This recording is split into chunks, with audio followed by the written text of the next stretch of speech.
Extreme weather hits. Do you know where to go? Well, now there's a place in Scott County that will help people stay safe. WKYT's Carly Hogston getting a look at a new structure in Stamping Ground that'll be open for the community whenever weather strikes.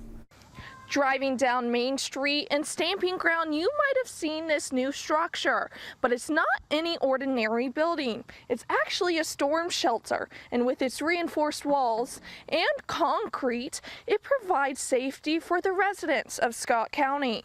In December of 2021, we had an unexpected tornado across the street. It really got me thinking about how many people were unprotected in this community.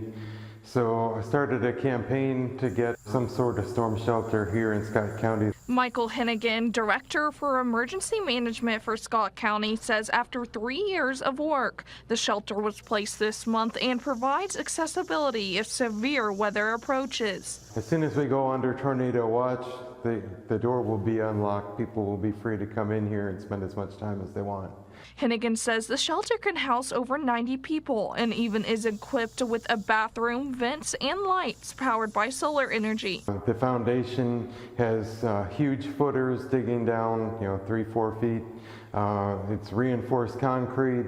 We've got 42 bolts holding it to the ground. It has actually been through testing to prove that it will withstand 185-mile-an-hour winds. And more shelters are going to be added to the Scott County area, with Georgetown receiving its own in the next couple weeks. Hennigan also says they are applying for extra grants and funding to provide more safe spaces to the community. In Scott County, Carly Hogston, WKYT.